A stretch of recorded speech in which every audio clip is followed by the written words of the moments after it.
I'm your host, Welcome 23, joining me for Desire Decorum, Book 3, Chapter 9. Fifth time's the charm.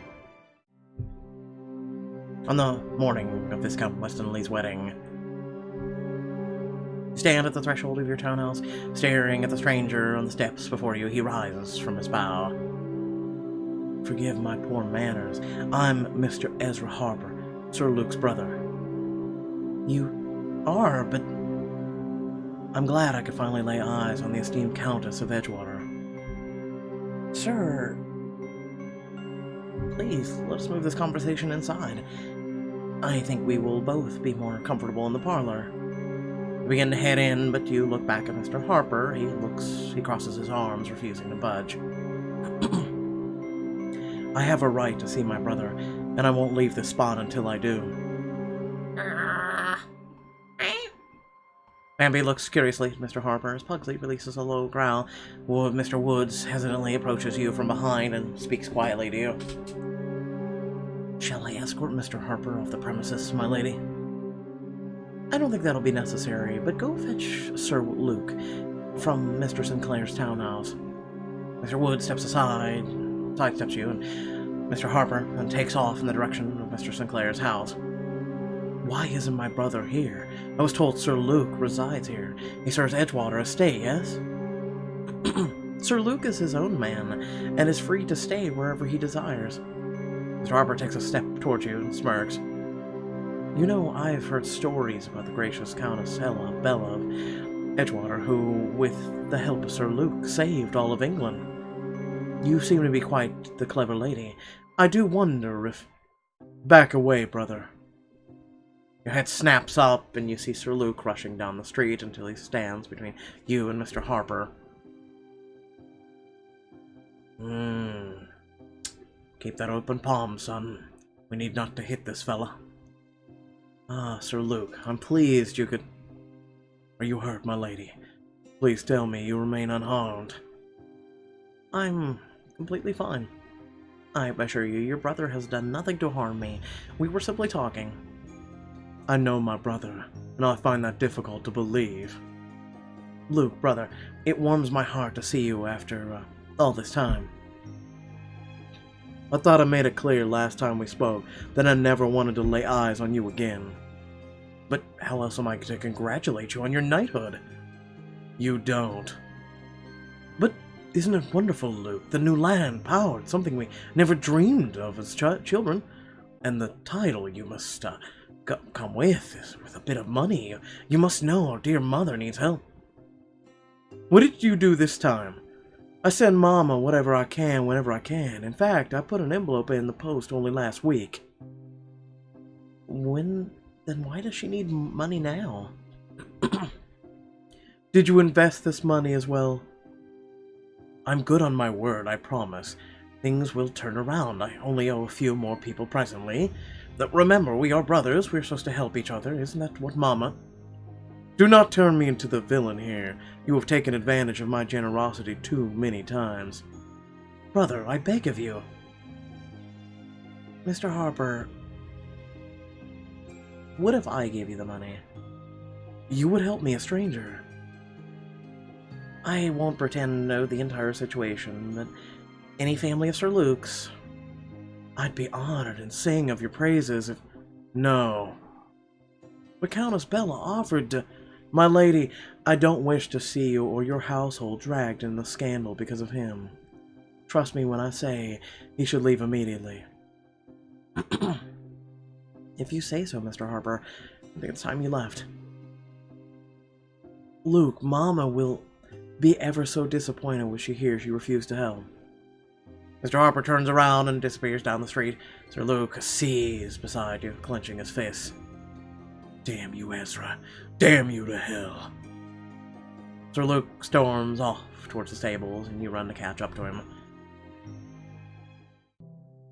You cautiously enter the stables as Sir Luke soothingly talks to the horses.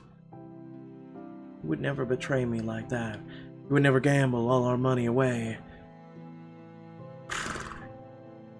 Take a few steps towards Sir Luke until you're close enough to pat the horse alongside him.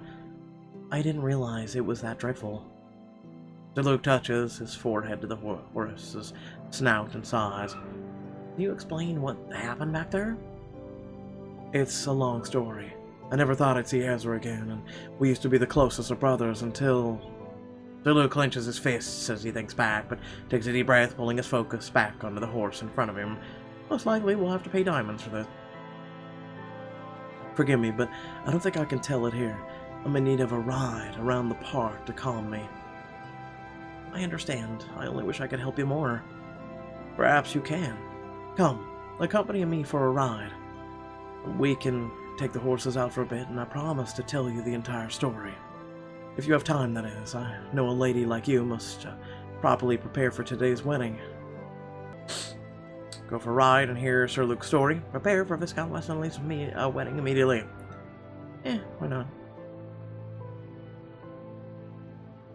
I have some time before I need to get ready for Viscount Westonly's wedding. Shall we ride? It would be my pleasure. You and Sir Luke each prepare your own horses and soon set off through London. You and Sir Luke shortly arrive at St. James Park and ride along the park's perimeter. You glance over at Sir Luke and notice a calm smile set across his face. In your own time, I'm ready to listen. I know things between Ezra and I seem tense now, but that wasn't always the case. In fact, I remember a time when I depended on my older brother. It was several years ago, on the day I left for the war. I remember the tears in my mama's eyes as Ezra helped me to pack my horse. I believe I have everything. Your letters, marching orders, the stew I made you. Hi, Mama. It's all tucked away. I only wish. Before I could utter another word, my mama embraced me as tight as she could. I felt my shoulder grow wet from her tears. Come back safe to me, my son. You have my word. I don't know how I'm to leave you alone to take care of little Benjamin. She won't have to fend for herself, Luke. I'll take care of her. I might not run off to be a war hero, but I have a fancy job building that new estate, Kingsbury House. God bless the wealthy needing somewhere to live. But you won't be here. I'll send money back whenever possible, and it'll give Benjamin a chance to be the man of the house. I don't feel safe with you gone as well. We both know Benjamin isn't old enough to defend Mama, and without Papa, we will manage, little brother. In fact, I'll visit so often that Mama won't notice I'm gone. I suppose that will have to be good enough for me. I think it's time, Luke. The Royal Navy will only wait for so long. I love you, Mama. I promise to write whenever I have the chance. And with that, I gave my family a final goodbye, mounted my horse, and left. The two of you ride further into the park and dismount your horses. You hitch them to a tree and sit underneath its large canopy. From everything you've said, your brother doesn't sound as terrible as you describe him, but he had employment, yes? I wish his work brought happier news. How do you mean? Mama wrote me while I was stationed overseas, and all seemed well. But then, when I returned home, I found that was not the case. I stopped to visit home before I began my employment at Edgewater. Mama, I'm home. Luke, it really is you. She nearly dropped the bowl she was holding in her hurry to run over and hug me. My son, I prayed for your safe return every day. You need not worry about me, Mama. But then I saw it. A brick was flying directly towards our large window, straight for Mama. Look out! I need to step in the way, stand still, move Mama. Mama! As quick as I could, I grabbed my mother and pulled her out of the way, just as the brick crashed through the window. Ah! Who would have done such a thing? It was probably the collectors again. Times have been tough since you left. But Ezra was helping. He has work. He should be making a living. He is, but his money is tied up in investments and I've fallen behind. I couldn't believe the words I was hearing, so I picked up the brick and I marched into Ezra's room. Brother.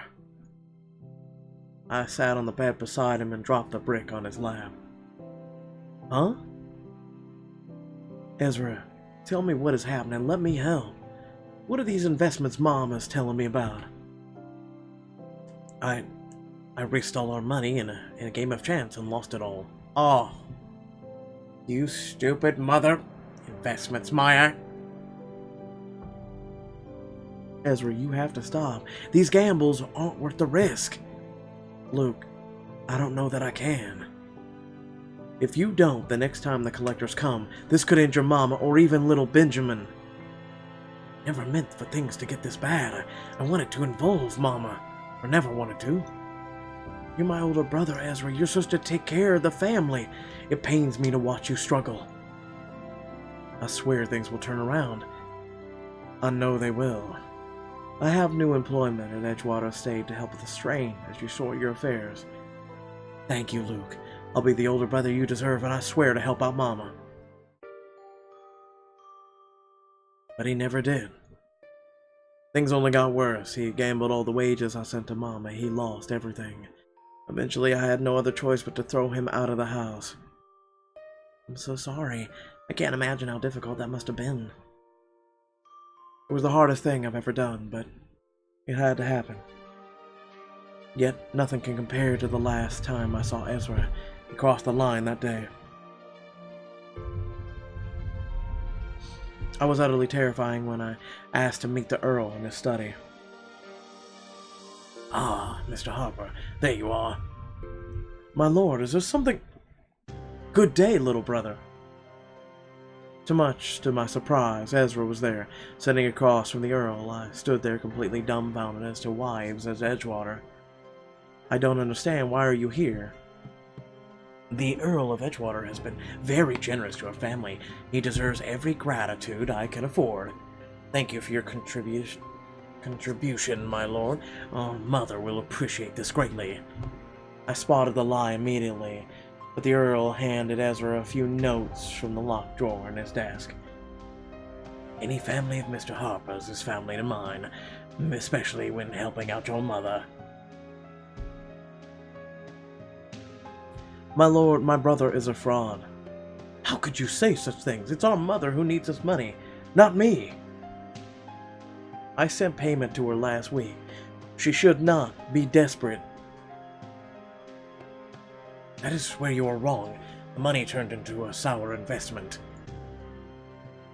What kind of investment this time? Peace, Mr. Harper. It is all right. Brother, if you'd prefer I work for the money, perhaps I could find employment here at Edgewater. No! It wasn't enough for Ezra to ruin his own prospects and hurt our mother. He had to threaten my livelihood as well. I couldn't allow that to happen. So if it meant Ezra would leave and never return, I had no choice but to say, I mean, the money will be fine. After all you've done for Edgewater, it's my privilege to help your mother. Thank you, my lord. Your generosity will not be forgotten. I could tell it was hopeless. I couldn't disappoint the Earl, not when he was so happy. Yes, thank you. I knew Ezra would squander the money away in a game of chance, but I had not the heart to tell the Earl. Did you ever tell him? No. Every time he inquired after my mother, the guilt and embarrassment came rushing back. I see why you lashed out the way you did. I shouldn't have. I'm not even angry at him. I'm disappointed at myself. I should have been a better brother, a better son. Nah, man, I disagree with that. We can only do so much as brothers, my friend. Trust me.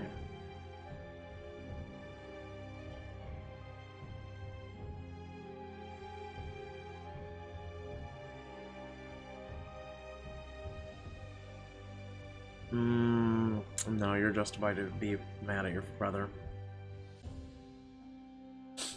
How can you blame yourself? Your brother gambled all his money away, and he made you feel guilty when you shouldn't. This is all his fault.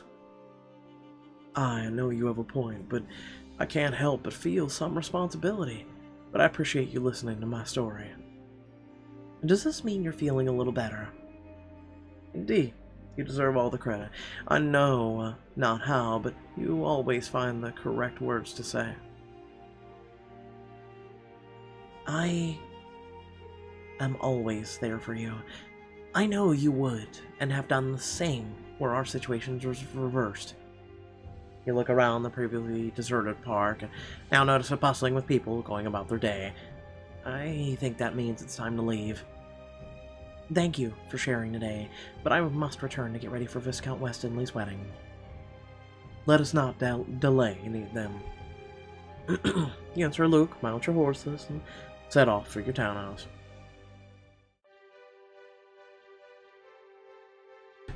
Not long after, you relay the morning's events to Briar as she helps you get ready for Viscount Westonly's wedding. And then he said their mother would be disappointed because he refused to help. The audacity! If I wasn't having an odd dream of Mr. Mulcaster at the time, Mr. Harper would have met the back of my... Ahem, none of that now. In other news, have you any word regarding the audience with Queen Charlotte? No, my grandmother has said she'll see to it. Nothing more has come of it. I can't imagine the Queen would ignore my request. Need I remind you that I am the heroine of England? I doubt she would deny an audience with the woman who saved her life. Well, regardless of what happens, today's focus should be on Viscount Westonly's wedding. Which reminds me, I followed my mother's steed and made something for the event. Briar pulls out a dark emerald dress decorated with olive embroidery. You hold it up and she fetches an amber necklace and a pair of gloves. You truly are your mother's daughter. I am impressed with your skill. Thank you. I think it's fitting it's for the wedding. Mr. Sinclair will simply want to capture you in his arms and never let go. Doesn't he already desire that? Yes, but I have a sense this will lead to a blush-worthy response. Not only that, but I imagine everyone else will be positively green with envy. Oh, 'cause it's emerald. Ah ha ha. Like Miss Holloway. I would never name names, but yes, that's who I had in mind. I mean... Listen, okay? If you lay down on the grass, you'll blend right in. You can hide. It's gorgeous. Thank you for making me something so fantastic. You're welcome. I've been practicing since Mama came to Edgewater. It's as enchanting as I imagine it would be on you. Briar glances out the window and then begins pushing you out the door. Now you best hurry down to Mr. Sinclair. You don't want to be late. You give Bambi and Pugsley a quick pat on their heads. And be good while I'm out. Yes, that means you, Pugsley. Don't make me put Bambi in charge. Rush down to the front of the house and see Mr. Sinclair standing right by the carriage. Bella, you look... beautiful, dashing, rather becoming. More than that. I thought it possible to make me desire you more. How much more? Smirk at Mr. Sinclair as you rush past him and into the carriage. Mr. Sinclair follows you inside, his eyes never wavering from your form. Allow me to demonstrate. Wraps his hand behind your neck and then sweeps you into a burning kiss. Ernest. Oh, Ernest. His tongue parts your lips, and he kisses you again and again. Finally you part and feel your cheeks growing warm. That much more. Remind me to wear this dress more often, then. Laugh as the carriage rolls on to the wedding.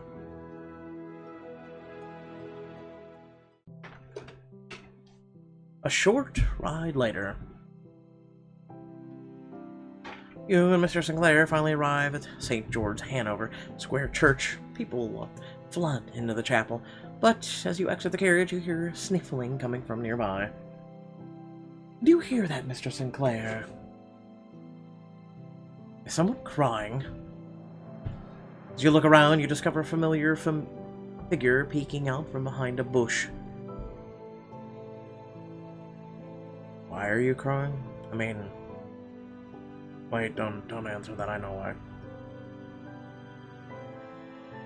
Hurry in, Ernest. I must see to Lady Lavinia. A bride should not be in such a state on her wedding day. Mr. Sinclair nods and then disappears inside. You slowly approach Lady Lavinia and sit next to her on the cobblestone sidewalk. She looks up at you and sniffs loudly. Come to make fun of a crying bride, I see. And in such a beautiful gown, too. I mean, okay. Lady Lavinia, I'm here if you need to talk.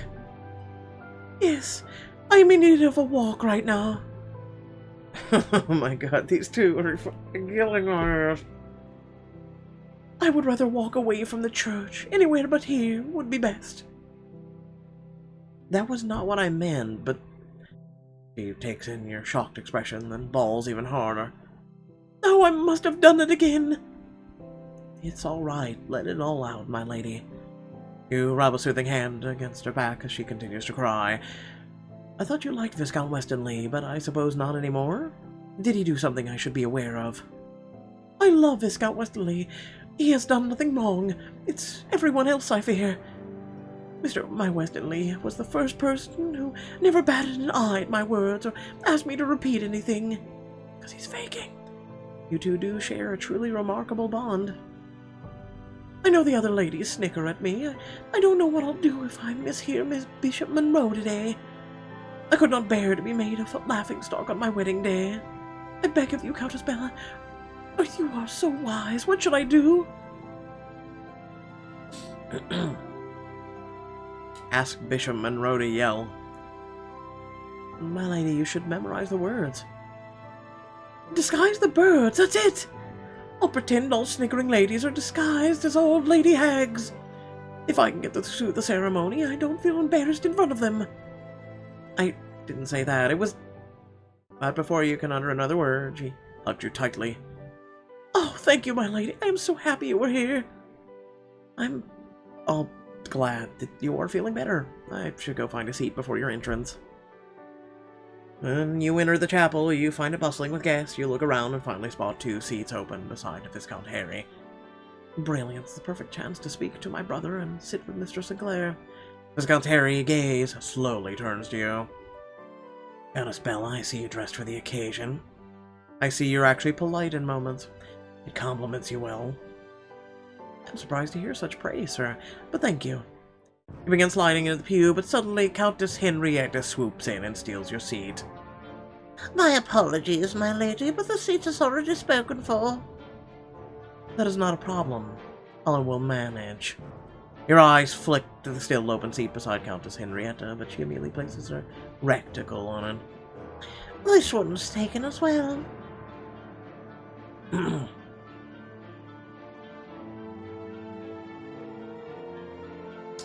I simply wish to sit with Viscount Harry and my family. I've learned how family is everything, and would prefer to enjoy my family's company for these social events. Now, Westood, perhaps there's something we can agree on after all. I wonder if you... But there is simply no room. Yes, I see that your recticle occupies an entire seat. What a shame! I thought perhaps it would have been a decent courtesy. I will have you know that Mother, must we continue this bickering today? It seems to never cease between you two. Countess Henrietta turns to scowl from you to Viscount Harry, and just then Mr. Sinclair appears at your side and whispers in your ear, "Come by life, found us another seat." You follow Mr. Sinclair to a couple unoccupied seats next to Miss Holloway and Miss Spaulding and Miss Sutton. Miss Holloway looks you over and rolls her eyes. I suppose it was too much to hope to avoid you today. At least she's dressed fashionably. Look at the green details. Why don't you wear something that nice? Miss Bauman! Apologies. I mean, it's a hideous dress, Countess Bella. I'm pleased you approve, Miss Bauman, regardless of Miss Holloway's opinion. At least I'm not sitting next to a complete eyesore. You're right, you're not sitting next to one, because you are one. Miss Holloway is a pleasure, as always. I pray you are enjoying the festivities so far. Indubitably, although not much has happened yet. Miss Holloway glances at Mr. Sinclair, then whispers loudly to Miss Bowman. To think Mr. Sinclair became Countess Bella, not me. I know. Who are they to parade their engagement round single ladies? Okay, you're dumb. Just then, trumpets blare. The ceremony begins. Viscount Westonly appears in front of the altar beside Count Bishop Monroe. Will you look good today, good sir? He looks rather happy on his wedding day. It is his 5th time, after all. The doors to the chapel swing open, and Lady Lavinia makes her way down the aisle. She smiles brightly as she locks eyes with Viscount Westonly. But as she approaches you, her eyes dart to Miss Holloway and Miss Bowman, and you see that they're giggling. How could you stand to wear that? It's atrocious. I couldn't be caught dead in it.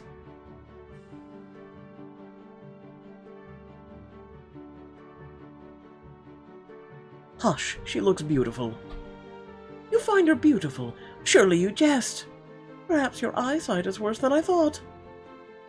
On your wedding days, you may have your own opinions, but this day belongs to Lady Lavinia. As she passes the giggling lady, she hisses at Miss Holloway and Miss Bowman.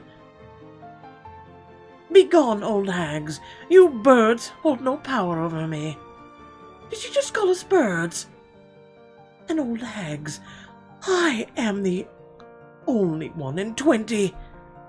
Quiet, both of you. Just because you cannot get someone to love you does not give you permission to ruin the love of someone else. The two ladies immediately fall silent. You cover your mouth to stifle your own giggle as Mr. Sinclair murmurs softly to you. Were you behind that? After a fashion, Lady Lavinia took my advice. Somewhat. At long last, Lady Lavinia reaches Viscount Westonly at the end of the aisle. I have never laid eyes on a more beautiful woman than you today. Not even my first wife. I'm glad to start our new life as well. Dearly beloved, we are gathered here to join today. Together this man and woman in holy matrimony. Good thing not long from now we'll be in the chapel like this for our wedding. I suspect Bishop Monroe will be excited for yet another wedding. There'll be as many guests in attendance. I'm gonna be excited for another wedding. Let's go with that. I don't care how many people show up to a wedding. If you truly love someone, it shouldn't matter. How many of the season's couples do you think he's marrying? Probably as many as he is able to. He seems to be enjoying marrying people whenever he can. I will! Your attention snaps back to the ceremony as Viscount Westonly and Lady Lavinia beam at each other. If you will repeat after me, my lady. I, Lady Lavinia of Pinshaw, take thee, Viscount Westonly, to be my wedded husband. I, Lady Lavinia of Pinshaw, forsake glee. Take thee. Make free Viscount Westonly as my dreaded husband. I wish I were made free of this wedding. My lady, I said, take thee! Bishop Monroe repeats his words louder for her to hear as Miss Holloway and Miss Bowman laugh next to you. Lady Lavinia's lips begin trembling when she notices the giggling ladies. Not again. She just needs to remember my advice. She finds your face in the crowd and takes a deep breath. Suddenly she bursts out laughing at Miss Holloway and Miss Bowman. Oh, the hags! Oh, the birds! I am not a hag! Lady Lavinia truly has taken your advice to heart. I'm delighted it helped, even if it was a bit lost in translation. Her shoulders straighten as she confidently addresses Viscount Westonly once more. I, Lady Lavinia, make thee, Viscount Westonly, thy wedded husband, to make and to mold from this day forward. A mold. To the letter and hearse and thickness and wealth, till last breath do us part. How close to the actual words must she be in order for it to be official? I'm not certain, but Bishop Monroe seems content enough. Viscount Westonly, please repeat after me. He's been through a wedding 5 times, so I'm sure he knows the words. Bishop Monroe looks towards heaven and draws in a deep breath. Dear God, give me strength. God damn it. This is precious. Mr. Sinclair, I pray the previous 4 weddings were good practice. Perhaps 5 is his lucky number. I, Viscount Westonly, take thee. There is no need for that, I know these by heart. I, Viscount Westonly, take thee, Lady Lavinia of Pinshaw, to be wedded wife, to have and to hold from this day forward. For better or for worse, for rich or for poor, in sickness and in health, to love and to cherish, till death do us part. Yes, those are the words. Perhaps the ceremony will be over sooner than we anticipated. Several hours later. Well, that's a wedding. You might as well get used to that shit. You finally arrive at the reception ball and join the long receiving line with Mr. Sinclair. The 2 of you slowly inch away to greet the newlywed couple. I know weddings can be long, but I don't think I ever witnessed one this arduous.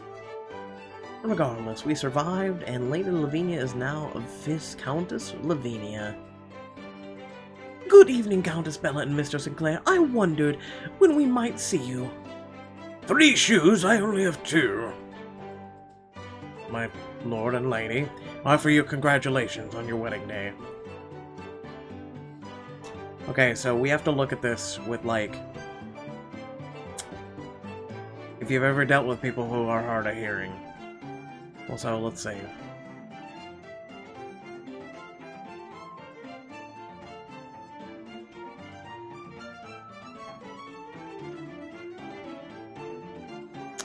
I feel like Bliss will be his. Let's just go with him. My lady, I am not to reveal such matters of kissing in public. And I figured. Countess Bella, it warms my heart to hear that. Indeed, I would be mistaken to dismiss my dear Westonly. Well, she heard me. And regarding earlier today, thank you. By the end, it seems like no one was laughing at me. At least not that I could hear. You are quite welcome, Viscountess Lavinia. I am simply glad I could be of service. You curtsy and allow the retrieving line to move forward. Mr. Sinclair looks back at the couple, pondering. Bella, do you think we will be anything like them? I think we will have their happiness at the very least, but an easier time understanding each other. Aha, because kind of I get it, it's humor, but I don't know.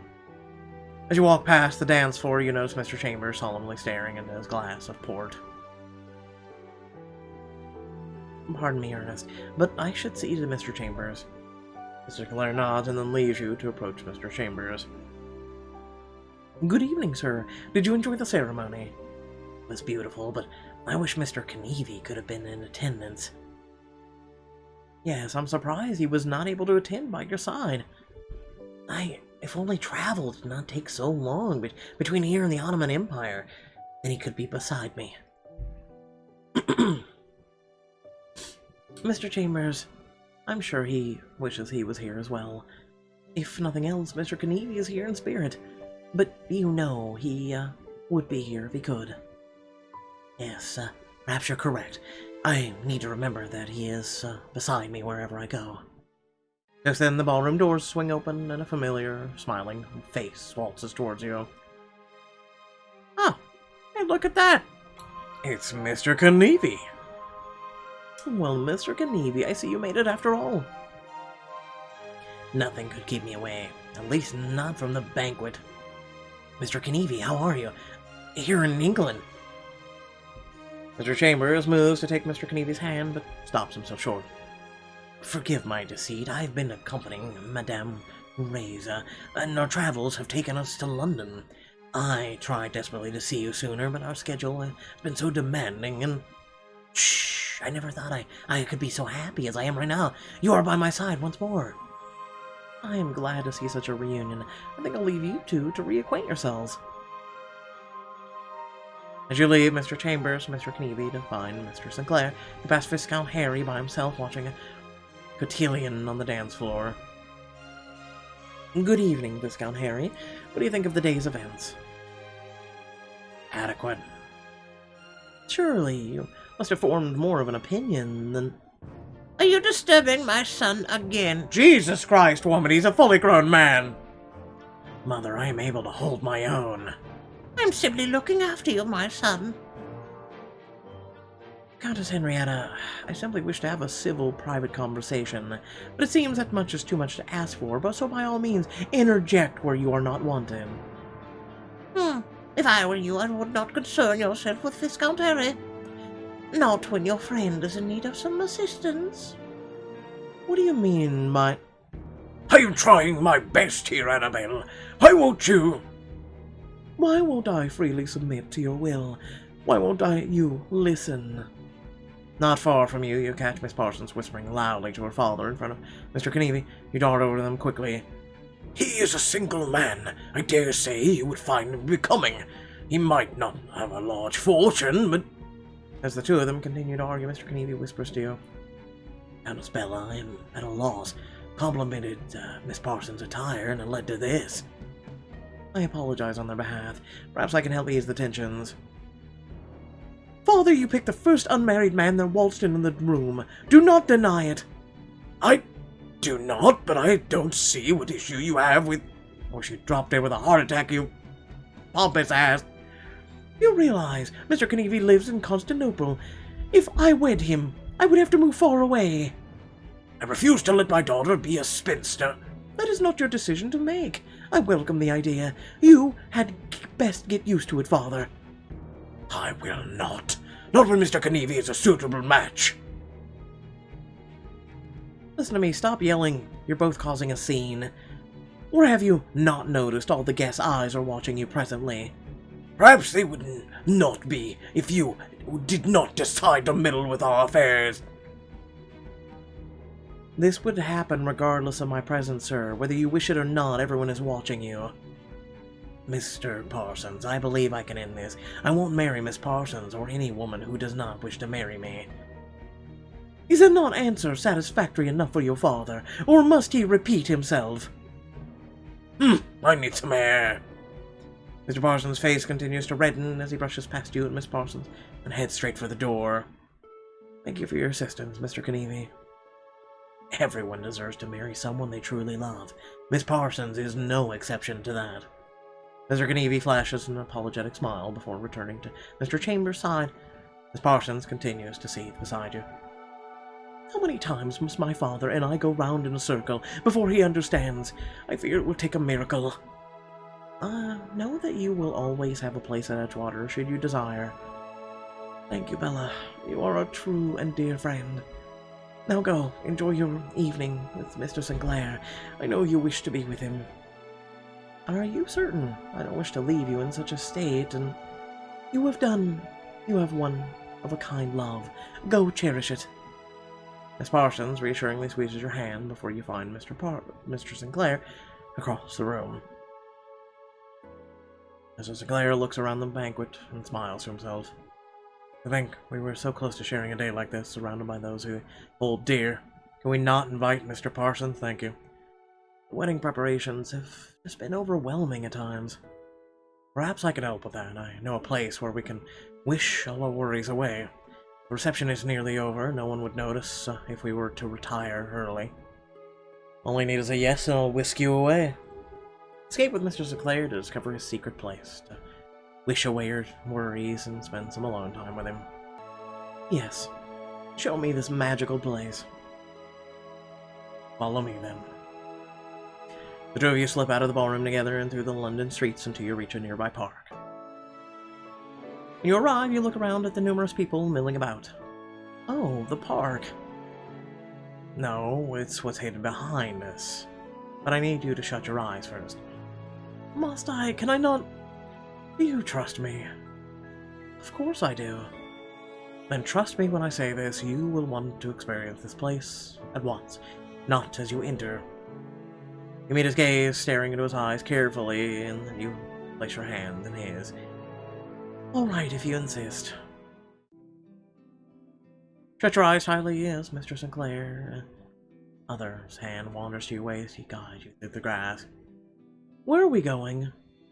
Soon, Bella. Watch your step. You listen carefully as your footsteps travel from soft grass to crunchy leaves and then to cobblestone path. Curiouser and curiouser. Suddenly, Mr. Sinclair's hands leave you when you hear the rustling of vines. They brush your back as Mr. Sinclair takes your hand again and guides you further. Can I open my eyes yet, Ernest? Not quite. Almost, I promise. I should keep my eyes shut. It is trusting someone. You listen intently to your surroundings and hear what sounds like the strike of a match. You know how to test my patience, Ernest. After a bit longer, Mr. Sinclair finally calls out to you. All right, open your eyes. Open your eyes to a vine-covered wishing well in front of you. As you look around the area, you see candles Mr. Sinclair set up decorating the area. Mr. Sinclair stands directly in front of you, smiling.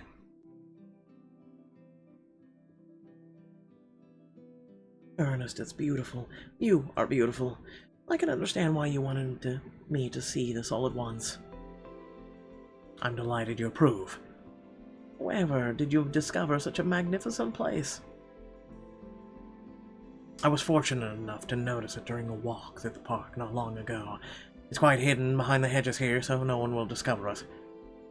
Walk over to the well and run your fingers along the intricate writing carved into the stone. It's not in any language I understand. I wonder what it says. To my knowledge, it mentions that it is a magical wishing well, and whatever item you cast down determines your wish. A coin is a wish for prosperity and fortune. A token from your loved one is a wish for prosperity and love. Then we must throw something down. But what? Quickly, we could toss Mr. Sinclair! Bye! You look at the various items around you and your rectangle until your eyes land on one item in particular. A red ribbon. Wedding invitation. Flower. An apple. Wedding invitation. Remove the wedding invitation from your rectangle and read it aloud. Love conquers all obstacles. A fitting wish, I think. And from Banff, no less. I think it's also a wish to be prosperous in marriage and love. Yes, that's precisely what I wish for. You smile and toss your item into the well. You'll be back later to drop a coin because, we need that. Since I was able to wish for something, I think you deserve the same chance. But with what? You should wish with this stick, a lock of my hair. Are you certain? That's rather intimate.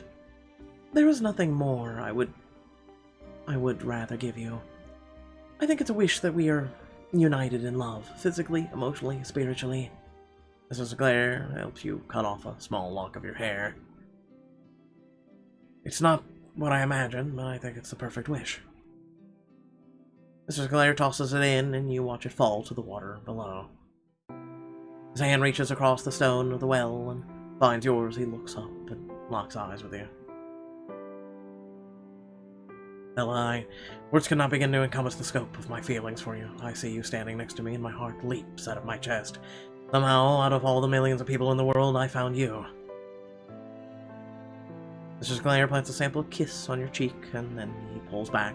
Your fingers run over where his lips grazed you.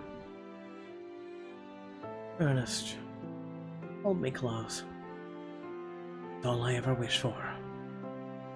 Mr. Sinclair wraps his arms around you, pulling you tight against his body. You drum your fingers absent-mindedly against his body as you listen to his fluttering of heart.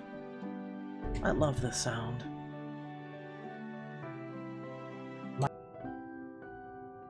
To Countess Bella of Edgewater, I was delighted to hear from the Dowager Countess Dominique this week. She tells me you seek an audience, so we may discuss some private matters. If you are not engaged elsewhere, I request your presence at dinner with me and Prince George at St. James Palace this Saturday. I have sent an invitation to Mr. Sinclair as well, but this extends to Viscount Harry and Countess Henrietta in addition. I have heard much about Viscount Harry's heroism and desire personally to thank him for his service to the crown. Please send back a response at your earliest convenience. Sincerely, Charlotte, Queen of Great Britain and Ireland.